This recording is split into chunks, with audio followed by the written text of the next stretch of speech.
जी सभी को मेरी नमस्ते, राम राम, सत श्री अकाल, आदाब, भारत माता की जय। फिर से दोस्तों, अभी तो सारी सबको पता लग ही गया होगा, एक बार रिकैप मैं फिर भी दे रहा हूं।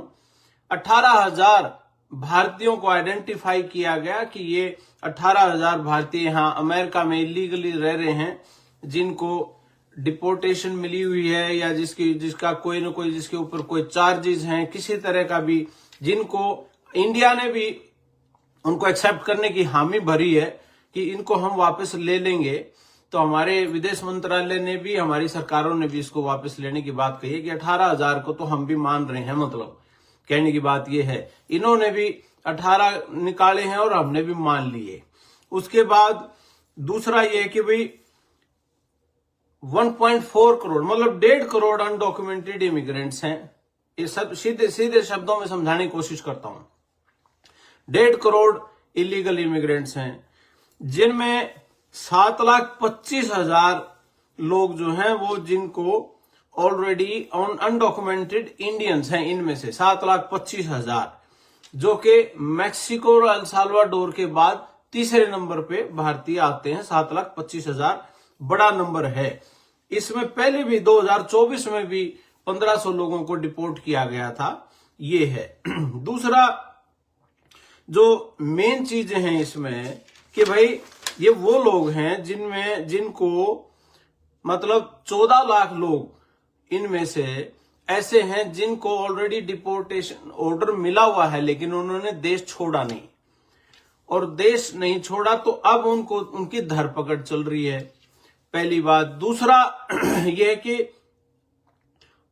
14 लाख में से उनके पास सिर्फ 40,000 लोग हैं उनकी कस्टडी में हैं। उसके बाद फिर अगला काम शुरू होगा कि भाई बाकी लोगों को पकड़ रहे हैं। लेकिन फर्स्ट जो प्रेफरेंस इनकी है वो ही लोग हैं जो क्रिमिनल बैकग्राउंड के हैं या जिनके ऊपर कोई ना कोई चार्ज लगा हुआ है या भगोड़े हैं।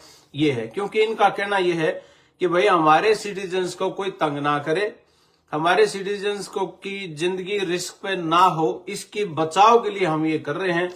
इसलिए हम अपना बॉर्डर सिक्योर कर रहे हैं। इसलिए इन्होंने 1,500 फौजी अलग से बॉर्डर के ऊपर भेजे, अगर जरूरत पड़े तो मिलिट्री की भी हम वो भी करेंगे।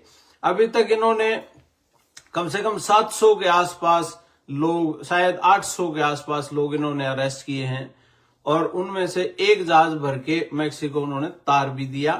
तो ये तो अपडेट है उसकी।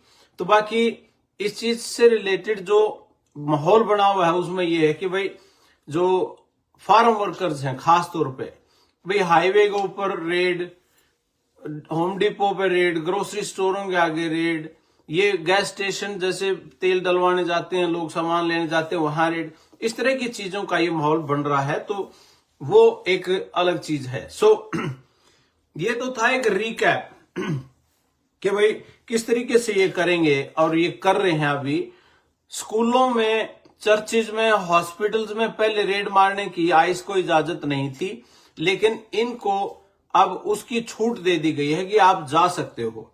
जबकि कल एक स्कूल में आइस ने रेड मारने की कोशिश की, लेकिन स्कूल की जो एडमिनिस्ट्रेशन थी, स्कूल का जो प्रिंसिपल था वो मजबूत था, ठाडा था, तगड़ा था। उसने भाई उनको मना कर दिया कि आप अंदर नहीं आ सकते, क्योंकि हमने इन बच्चों की जिम्मेदारी ले रखी है। स्कूल कहता हमने जिम्मेदारी ले रखी है माँ बाप के सामने कि हम आपके बच्चों की हिफाजत करेंगे जब तक वो बच्चा स्कूल में है।